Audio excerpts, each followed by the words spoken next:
747 flying towards South Africa fills with smoke. A fire has erupted in the cargo area, but the plane can't land. It's too far over the Indian Ocean. The first thought, I think, for many, many South Africans was what was on that plane. The passengers are choking on toxic fumes. Request a full emergency, please. Affirmative, that's Charlie, Charlie. There's only one way to clear the smoke. The crew must try a rarely used and risky maneuver. Open the doors. Open the doors in flight. Springbok 295, places. It's a race against time as the plane burns up. It must reach land before it crashes into the sea. Springbok 295, places.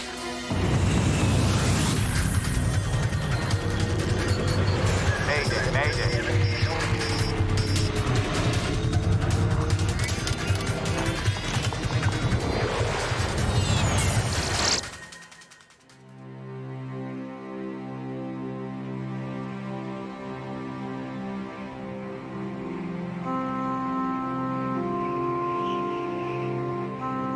On November the 27th, 1987, a South African Airways 747 flies from Taiwan back home to South Africa.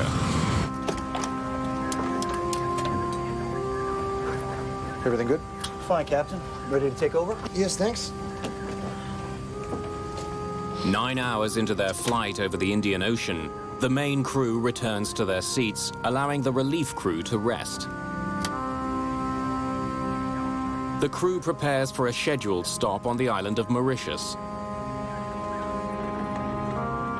Valerie Lottering has enjoyed her first overseas vacation, joining her husband Corrie while he was on business. My father was on a business trip, and my mum had gone with for holidays. My dad had actually gone to the east to secure cell phone technology, which was just sort of happening in South Africa at the time. The plane is a modified 747 known as a Combi, short for combination. A passenger plane and a cargo plane in one, it's designed to accommodate flexible quantities of passengers and cargo. The Combi has a large cargo area down below, like a regular 747. The Combi also has a large cargo area right behind the last row of economy class seats. The cockpit sits one level above the cabin. You could load from 6 to 12 pallets on the main deck, adjusting the bulkhead for the number of passengers you wanted to carry. And this turned out to be a very worthwhile and useful tool. Flight 295 is carrying 159 people, as well as 6 large pallets of cargo. Known as the Helderberg, the 747 Combi is a vital member of the South African Airways fleet. It's particularly useful for long-range flying. For South African Airways, during the days of apartheid, a plane like the Combi helped them in that respect, because they had to fly around the bulge of Africa over the Atlantic. To protest South Africa's white racist regime, the vast majority of black African states refused to allow South African Airlines to fly over their airspace, causing them to fly longer routes. There were sanctions, heavy sanctions against South Africa on political, economic, and cultural fronts. South Africa was not welcome anywhere credible in the world. On Flight 295, less than an hour before its stop in Mauritius, the smoke alarm breaks the calm of the cockpit. It's for the cargo area on the main deck, directly behind the passengers. By the time the crew gets to it, the fire is raging.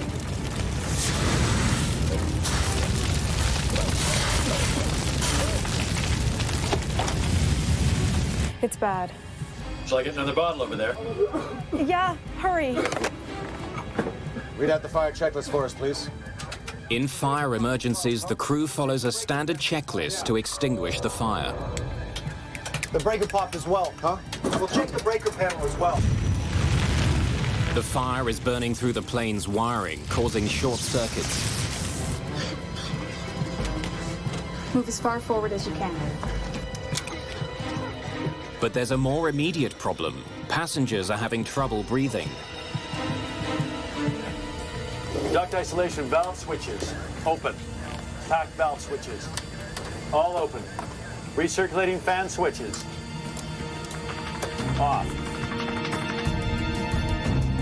The fire checklist instructs the pilot to land at the nearest airport, but the closest one is on the island of Mauritius, still more than 300 kilometers away.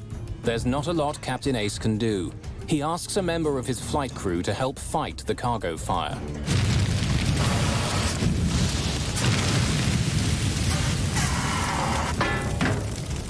Bring me another bottle. Captain Ace initiates an emergency descent. He calls the airport on the island of Mauritius, which is on good terms with South Africa. It's just before 4 in the morning when Mauritius Air Traffic Control receives the call. Mauritius, Springbok 295. Springbok 295, Mauritius. Good morning. Go ahead. Good morning. We have a smoke problem, and we're doing emergency descent to level 140. Confirm you wish to descend to level 140. Yeah, we've already commenced due to a smoke problem in the airplane. Do you request a full emergency, please? Affirmative. That's Charlie. Captain Ace sounds calm, but he has to find a way of getting rid of the smoke on his plane. Whatever's burning in the cargo hold is producing thick, noxious smoke which is pouring into the cabin. It could be deadly to the passengers. Your actual position, please. Say again? Actual position. Captain Ace is losing power to many of his instruments. We've lost a lot of electrics. We haven't got anything on the aircraft now. He's not sure where he is. The airport prepares for an emergency landing, while the crew of the Helderberg follows instructions from another checklist to get rid of the smoke. Supplementary vent fan switch, off. Recirculating fan switches, on. Smoke condition. Hold on, I'll check downstairs. The crew gets more bad news from the cabin. The smoke is getting thicker. It's worse. We can't breathe down here. With the plane approaching an altitude of 4,500 meters, the checklist advises the captain to execute an emergency maneuver that few pilots have ever performed. We need to open the doors. Repeat, open the doors. Opening the plane's doors in midair is the only hope for thinning a cloud of smoke that could kill the passengers before the struggling jet can land.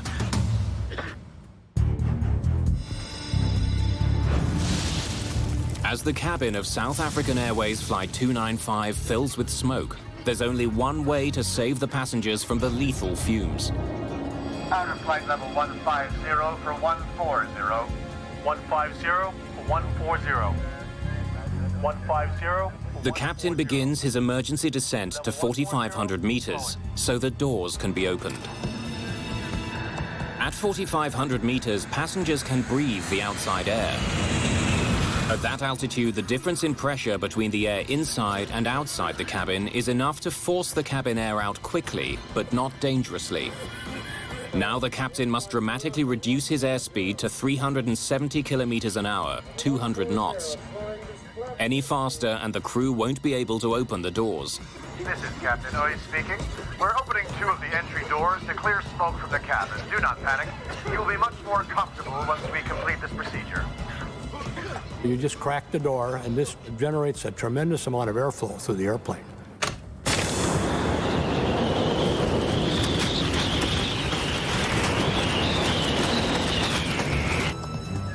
Blazin' Springbok 295. We've opened the doors to see if we can... we should be okay. Look there! Close the bloody door. Joe, switch up quickly. Then close the hole on your side. Smoke is now building in the cockpit, but there's no outside door to open. Temperature is 22.22, and the QNH is 1018 hectopascals. 1018 over. The air traffic controller now focuses on giving the captain the information he needs for an emergency landing. Roger, 1018. Affirmative. And both runways are available if you wish. And 295, I request pilot's intention. We'd like to track in on 13. Confirm runway 13. Charlie, Charlie. Affirmative, you're cleared direct to Foxtrot, Foxtrot. You report approaching 50. Okay. Captain Ace has one hope. He must make it to the island of Mauritius, 265 kilometers away. The Helderberg continues on its desperate journey. 295, play sense.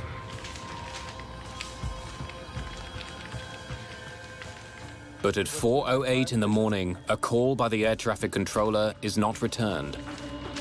Springbok 295, play sense. Springbok 295, play sense. With no response from Flight 295 for 36 minutes, Air Traffic Control Mauritius formally declares an emergency. An alert goes out to search and rescue crews. Several aircraft take off from Mauritius and search the dark waters for the missing plane, but find nothing. At the airport in Johannesburg, South African Airways officially declares Flight 295 delayed. We were supposed to be going away on our annual holiday, so we were all very excited because from picking them up, my parents up from the airport, we were supposed to go off to 3-week holiday. I think that's maybe the extent of the differences of the emotions, is that you're so anxious and excited for them to come home, and then the absolute devastation of the news, getting the news, you know, that the aircraft has gone missing. In the afternoon of the next day, a rescue plane spots the first signs of floating aircraft wreckage.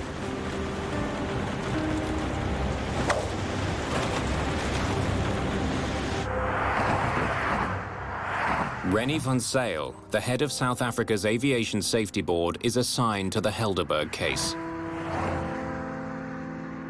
A normal investigator will only handle a major accident about once in 20 years in his career. So this was quite a big wake-up and a challenge to us to start running with this investigation in that morning. 8 bodies are found in the water, all suffering from extreme trauma. It was around about 2 o'clock that we, in fact, were advised that wreckage and an oil slick had been spotted. And it was then quite apparent that the airplane was lost. The most astonishing thing is that my parents had actually, the night before they had flown, had sorted out their wills, had sorted out their insurances, had sorted out all of their documentation and paperwork before they flew, which was quite amazing. My father made very, very close family friends of ours, our guardians, our godparents, and we were to live with them. South Africa quickly becomes obsessed with what caused the crash. In the early days, there's very little to examine, only small bits of the plane that are floating on the surface.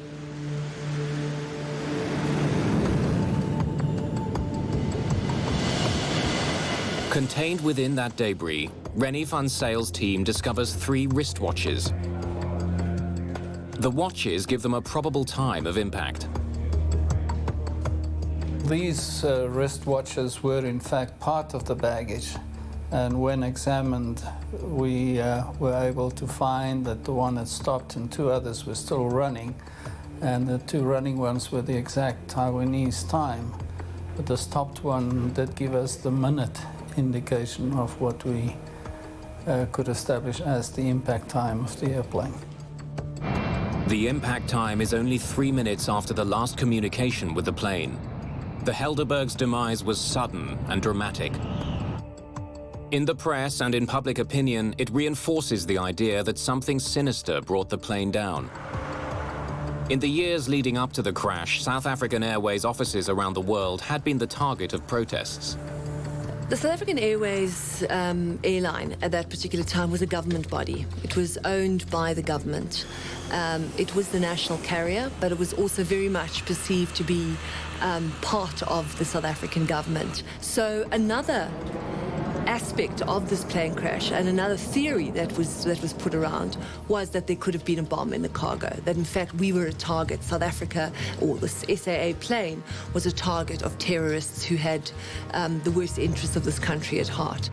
Experts examine the small bits of wreckage they have, searching for the telltale signs of an explosion: impact cavities, surface pitting, or spatter cavities.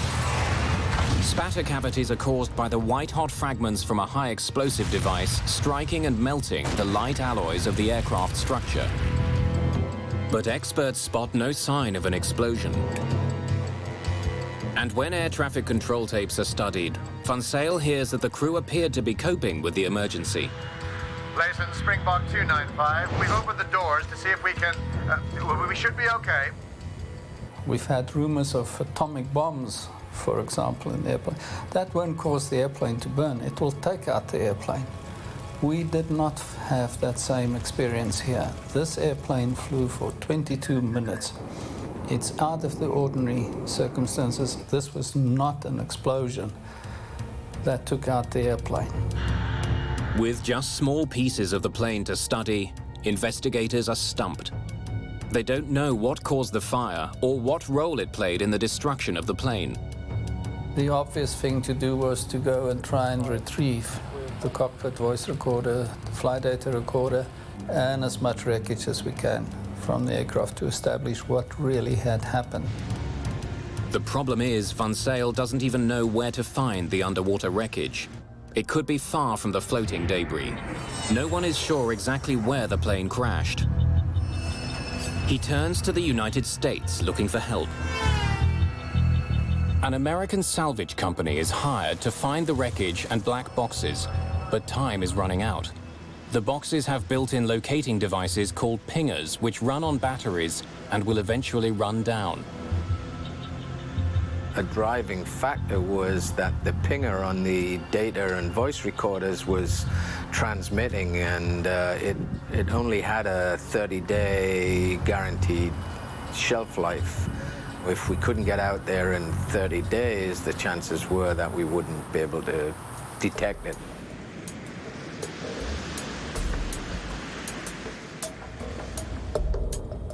By the time the proper equipment can be assembled in the Indian Ocean, only 7 days remain before the batteries and the pingers will die out. Meanwhile, blood tests are performed on the human remains pulled from the debris field. All show traces of soot in their trachea. It's determined that at least 2 of the passengers died from smoke inhalation. Investigators face a disturbing realization. Even as the crew was struggling to land their plane, some of the passengers were already dead. While searching for the black boxes, investigators continue to examine the floating wreckage. Amongst the hundreds of recovered items, a partly melted graphite tennis racket offers a telltale clue about the fire. Graphite only burns at temperatures greater than 600 degrees Celsius. Investigators now know that the fire on the Helderberg was extremely hot. This discovery may explain why a fully charged extinguisher from the front of the plane is recovered with other floating wreckage. Investigators notice a melted piece of cargo netting on the outside of the extinguisher. They determine that the extinguisher is from the passenger cabin, suggesting that as the fire burned, a crew member grabbed the extinguisher and brought it to the cargo area. A full fire extinguisher in a plane that was brought down by a fire shows that for whatever reason it wasn't discharged because the crew member couldn't access the area because of the heat, or the fact that there was melted metal on the fire extinguisher is further evidence to the intensity of the fire. Before this accident, in the 20-year history of the 747 Combi, no one had ever died from fire or smoke. When we heard about a fire in the Helderberg, this was the first time for a wide-body airplane. It was It was news, and because it was so new, and the thought was that we really couldn't have anything like that. What could have caused such an intense fire on the Helderberg? Was it a wiring problem on the plane, or had the cargo itself somehow started the blaze? Initially, the investigation, of course, focused on what was the cargo. The fire obviously had originated in the Mayday cargo compartment, so the logical thing is to look what did the waybills indicate was carried in the airplane. Investigators learned that there were 6 pallets of cargo on board Flight 295. Using master waybills, Van Zyle's team is able to determine that 47,000 kilograms of baggage and cargo was officially on board. Investigators discover that before takeoff, a Taiwanese customs official performed a random inspection of some of the cargo. He found nothing suspicious.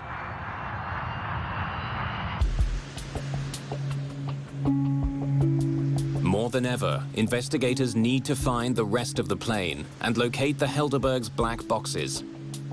But 30 days after the crash, Van Zyle's team gets some very bad news. There's still no signal detected from the black boxes, and they're still not certain exactly where the majority of the wreckage is. So far, the search has cost $1.5 million, and the team has been unable to locate vital evidence. The Helderberg crash is quickly becoming a test of Van Zyle's abilities and his resolve. The investigation reaches a standstill. Van Zyl has failed to discover the cause of the fire or even find the plane's wreckage. If he keeps looking, it'll cost millions more. And the chances of success are getting increasingly remote. This wasn't just an airplane, this was a Boeing 747. It was the largest airplane of its type. And this was a 747 of South Africa's national airlines. Hundreds of thousands of people who flew the 747 every day at that time were dependent on a satisfactory answer as to whether or not this aircraft was safe and whether or not there were any structural or design deficiencies in the airplane. So the stakes for us were quite large, and the stakes for Mr. Van Zyl as the head of the South African investigation were enormous. It would have been very, very easy for the South African government to say, the water is too deep, it's too far from Mauritius, we cannot investigate this accident.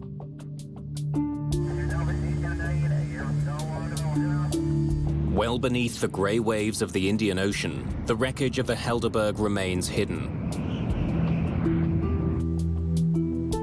Now one man, Rennie Van Zyl, must decide whether to spend the money needed to recover the plane's wreckage. But almost 2 months after the Helderberg slammed into the Indian Ocean, no one even knows the precise location of the main wreckage. Van Zyl decides he must try to recover what he can. Without the wreckage, we'll never know the truth. So they spent on one investigation what we spent in 6 months of conducting all of our investigations in the United States. Before investigators can salvage the Helderberg, they must find it. The wreckage lies somewhere very deep underwater. 61 days after the crash of the Helderberg, Van Zyl receives some intriguing news from his team. Sophisticated sonar equipment has detected a large object 4,400 meters underwater on a flat plateau. It could be the Helderberg. And they presented me with a piece of paper with a lot of black dots of various sizes on it, and they said, that's your wreckage. And my question to them was, how do I know it's the wreckage of the 747? Maybe this is a submarine from the Second World War or something. And the response was just, Rennie, it is it, because we tell you it is the wreckage. But no one's ever gone that deep to salvage anything, including the Titanic. Van Zyl has no choice. To find out whether the sonar images are in fact the wreckage, he must launch the most expensive part of the investigation, Operation Resolve. A remote-controlled sub called the Gemini will be sent to the ocean floor to videotape what's there. If it is the Helderberg, the Gemini will search for key items, including the black boxes. The problem is that the mini-sub must be attached to the mothership by a flexible fiber optic cable that's almost 7 kilometers long. No cable that long has ever been built.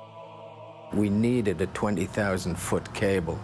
There was no existing cable, so we had to go to a cable manufacturer and get a cable designed and built. But before the fiber optic cable is assembled, Van Zyl launches a separate investigation into the firefighting capabilities of the Helderberg. He would discover that the very design of the Combi may have doomed the flight.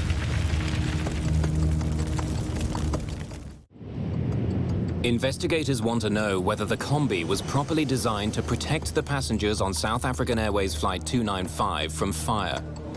The smoke should not have entered the Combi's cabin. The American team leader in the investigation, Barry Strauch, goes to Boeing's headquarters in Seattle to find out how the Combi was tested for certification in fire prevention. Strauch's team learns that to comply with federal regulations, Boeing's fire tests were conducted by setting a bale of tobacco leaves on fire. When a technician enters the cargo area to fight the demonstration fire, no smoke enters the passenger cabin. The smoke remains localized. The fire is quickly extinguished. Well, that was in the test conditions that Boeing used to get the airplane approved. But in the reality, as we saw in this accident, it didn't work that way because you didn't have a nice clean fire with fans blowing the smoke towards the ceiling. You had pallets, you had a fire that would have grown considerably before the smoke was generated, and you had plastic sheeting that would provide fuel to the fire, in addition to all the cardboard and packing materials within the pallets themselves. The Combi is designed to prevent smoke from entering the passenger cabin. The air there is kept at a slightly higher pressure than in the cargo area. When the door between the two is opened, the air should flow into the cargo area, keeping the passengers safe.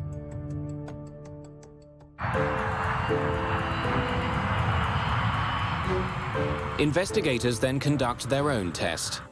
They set a large pallet of tightly packed cargo on fire, mimicking conditions on the Helderberg. The blaze is more intense and the temperature is hotter.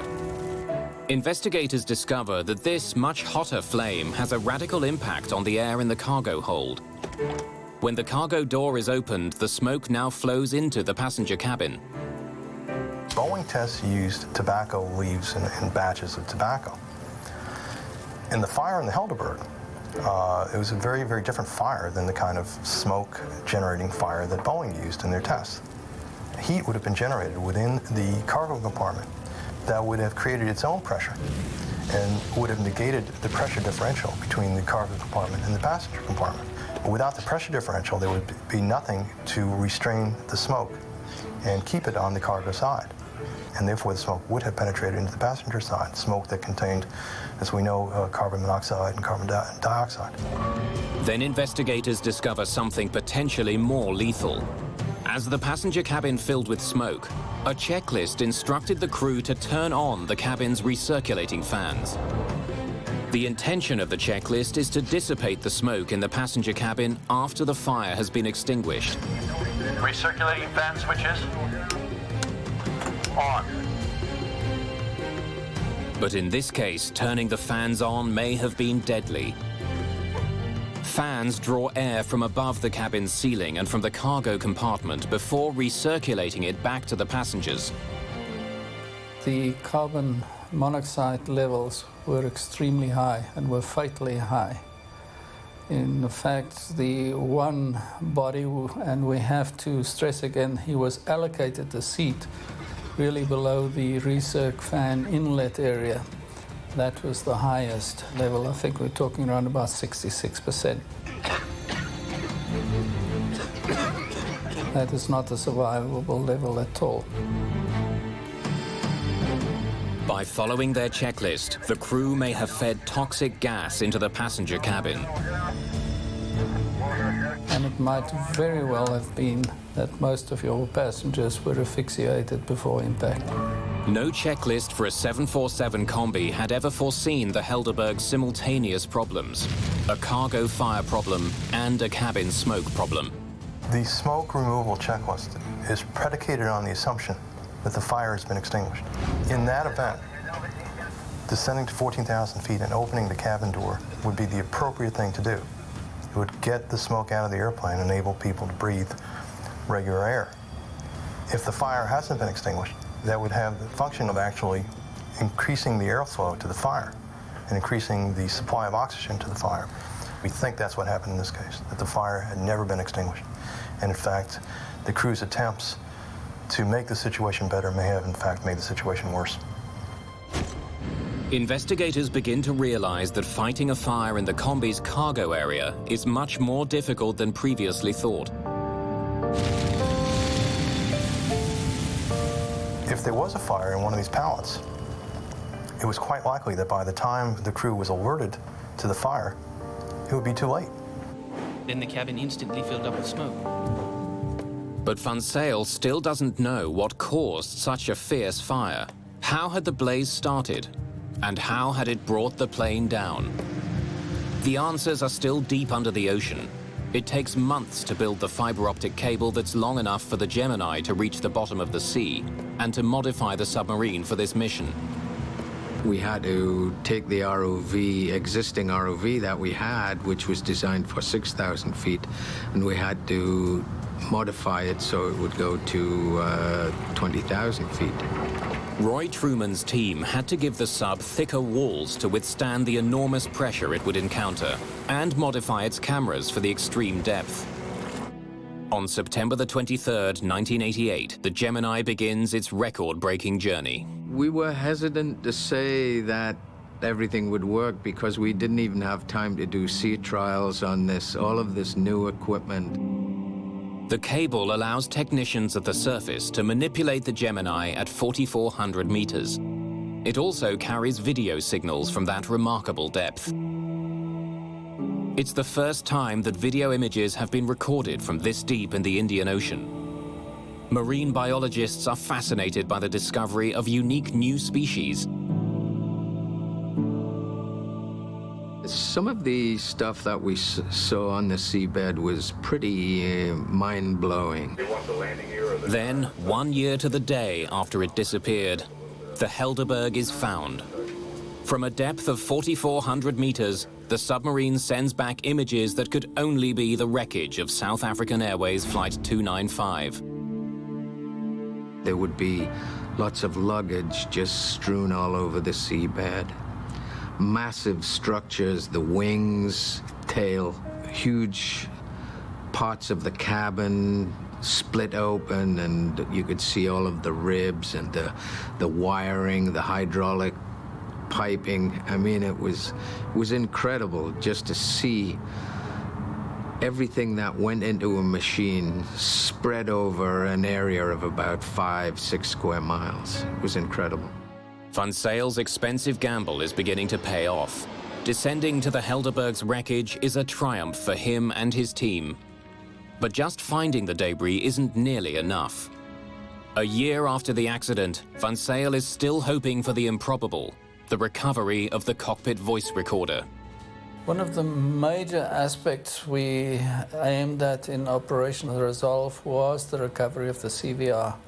We really wanted to know whether the cabin crew reported to the captain that there was an explosion or what was happening at the back. Hundreds of hours of videotape are recorded. It's exhausting work. If you can imagine being on a football field with a flashlight that only illuminates a square foot of the football field, and you're looking for an earring one of the football players lost during the game in the dead of night. That's similar to what it's like when we're on the seabed. Then, at 9 o'clock one morning, something catches the eye of one of the technicians. Go back for a second. We might have passed. At long last, the black box is discovered. There, that's it. That's it right there. Michael, we found it. We found it. That was a very fulfilling moment to know, fine, what we had aimed for, we have achieved, we're getting it. It takes a full 5 hours for the Gemini to bring the black box up from the bottom of the sea.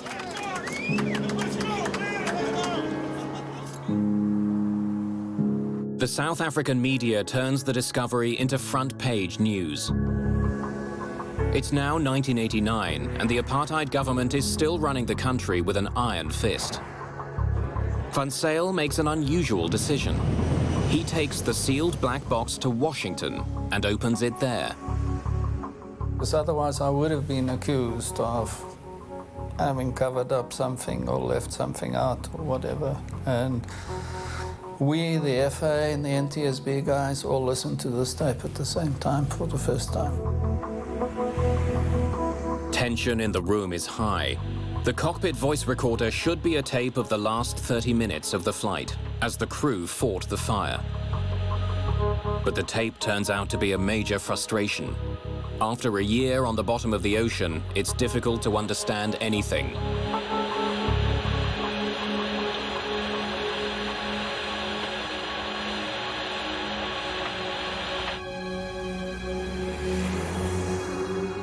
It was the worst time of my life, sitting in the playback room at the NTSB facilities, and you watch the time, and there is absolutely no indication of problems on the tape.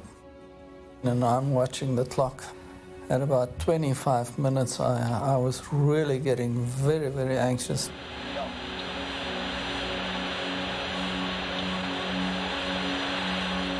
For 28 minutes, the tape reveals nothing unusual. Then everything changes. The next minute, of course, the alarm bell goes on the CVR, and we had about a minute's worth of relevant recording on the tape before the tape stopped. Normally, the black box records the final moments of a flight, but not this time. Instead, investigators are able to listen to the start of the accident before the recording mysteriously stops. It's not what Van Zyl was hoping for, but it gives him crucial new insight into the fire. Read out the fire checklist for us, please. 14 seconds after the fire alarm goes off, the plane's circuit breakers start to pop. The breaker popped as well, huh? We'll check the breaker panel as well. Yeah. Investigators estimate that up to 80 circuits were disabled. The wires to the cockpit voice recorder are destroyed only 81 seconds after the fire alarm first goes off. Van Zyl has not received the key evidence that he hoped for, but the fire is revealed as more violent than previously thought. The recording leaves many questions unanswered, but it does help Van Zyl to arrive at a personal opinion as to why the plane may have crashed. A lot of things were happening in the cockpit, and we believe that he probably was faced to up to 80 circuit breakers popping in the cockpit at the time. May have made controlling of the aircraft extremely difficult. And the possibility then even of the airplane just gradually descending into the sea. Whether it was a controllable flight, I have my doubts. I put myself in the cockpit on this thing, and I said, I would have been terrified. Heaviness, just figuring out what do we do. Did they do the checklist correctly? We'll never know. But investigators still don't know what triggered the Helderberg fire. The mystery can now only be solved by salvaging parts from the crashed plane. We realized that what we had to do was just to continue recover as much wreckage as we could from the ocean floor. Van Zyl's focus is on certain key pieces of the Combi's cargo area. They're brought to a hangar and reassembled like a giant jigsaw puzzle. His plan is to reconstruct the section of the cargo area where the fire most likely started. Van Zyl discovers that the cargo area floor is untouched by fire. So we know that the fire never burned lower than 1 meter off the cargo floor. But the walls and ceiling at the front of the cargo area reveal severe fire damage. Van Zyl makes a dramatic discovery. The seat of the fire was on the front right pallet of the cargo. So we were looking at a very localized fire on one pallet. The front right pallet was mostly filled with computers, protected by polystyrene packaging. Investigators suspect that a fire within the pallet came in contact with the polystyrene packing material, producing gases which accumulated near the ceiling. When the gases became hot enough, they ignited into a flash fire that spread throughout the cargo hold. Once smoke penetrated the polyethylene sheets, that fire would have been very, very hot. But even if the packing material had helped spread the blaze, Van Zyl still didn't know why it started.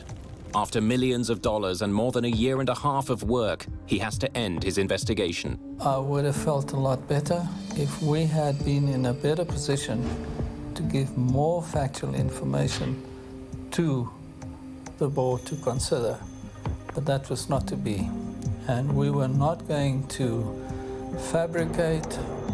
But interest in the wreck of the Helderberg doesn't die. Dark rumors circulate about a possible cause of the fire. It's against this backdrop of a very repressive apartheid government. At that particular time, the first thought, I think, for many, many South Africans was what was on that plane. Was there something in that cargo hold that could have caused that terrible fire? Because planes don't just burst into flames mid-air and crash. Then a South African government chemist makes a startling discovery, which leads to a controversial new theory. A microscopic iron particle on the nylon netting next to the pallet has a unique profile. The airflow patterns on the iron suggest that it traveled at a very high velocity while in a molten state. The discovery could mean that the fire on the Helderberg was not a flash fire triggered by packing materials. This was a different kind of fire. This was a fire that had its own oxygen. If you can imagine something like a sparkler, which has fuel and its own oxygen, it was some kind of material similar to a sparkler that we feel was the cause of the fire. A British fire and explosion analyst examines the exterior skin of the plane above the pallet and comes up with another piece of evidence to support the new theory. The skin on the outside of the plane reached temperatures as high as 300 degrees centigrade. You must remember that it's very difficult to burn through an airplane skin in flight because the tremendous amount of cooling from the airflow on the outside of the skin.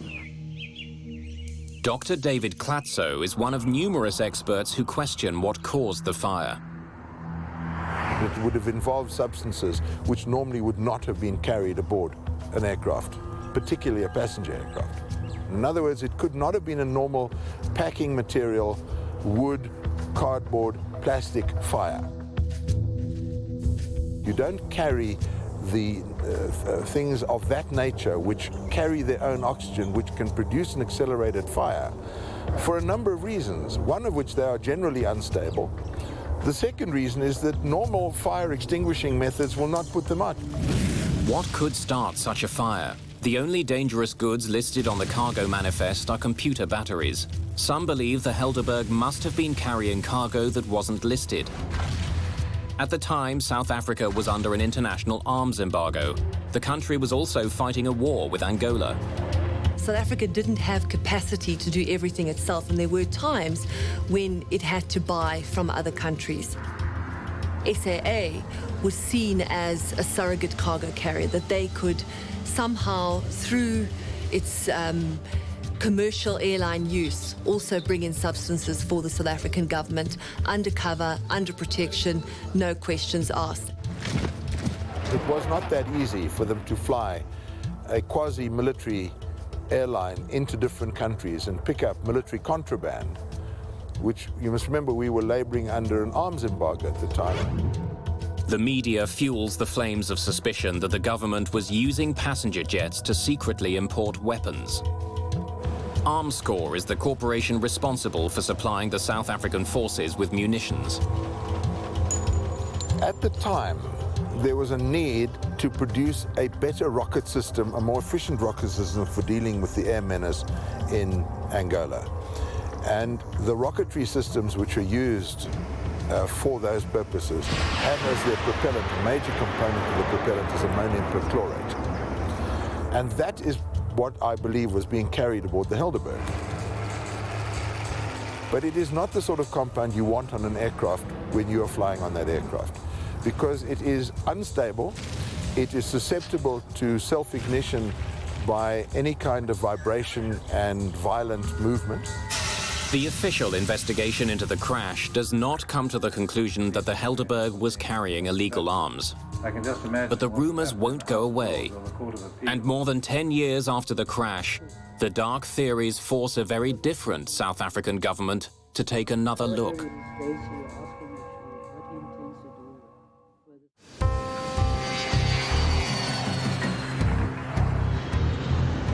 The Helderberg accident revealed that the 747 Combi was vulnerable in the event of an onboard fire. South African Airways immediately stops using the 747 Combi. American officials take notice. And the FAA went through and developed some new regulations, but for the weight and everything that was going to have to be added in there did not make it an economically feasible. And so essentially, after the Helderberg accident, 747 Combis were not used anymore.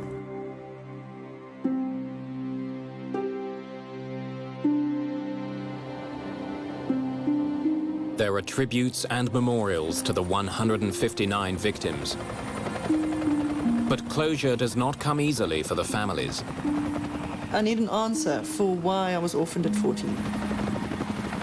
And I feel that, as I say, I'm probably touching on hearsay, but there's a lot of evidence that does point to something not being right on that flight, and that the flight was carrying something illicit. 10 years after the Helderberg crash, the new South African government launches a commission to re-examine the accident. The Truth Commission was tasked with basically uncovering the truth about apartheid atrocities, and one of the areas it was tasked to look at was the role of the SAA in sanctions busting during the 80s, and whether or not the Helderberg was a freak accident or not. In 1998, the Truth and Reconciliation Commission makes a controversial conclusion. Namely, that nothing that was listed in the cargo manifest could have caused the fire. And the Truth Commission recommended that there was something untoward about what had happened to the Helderberg. The Truth and Reconciliation Commission exposed the improbabilities of the government version as to what had happened. If nothing in the cargo inventory caused the fire, what did? And how did it get on board? The reality, unfortunately, is unless somebody today comes up and says, yes, I did this, or yes, we were responsible for this, and you can prove them not to be involved in a hoax, that will be possibly the only time in which we will really know what had happened and caused and was the source of ignition of the fire. In its final report, the Commission suggests that the Attorney General's office continue to investigate the accident. But surprisingly, that has never happened. The ANC-led government hasn't pursued that. And of course, we have to ask ourselves why.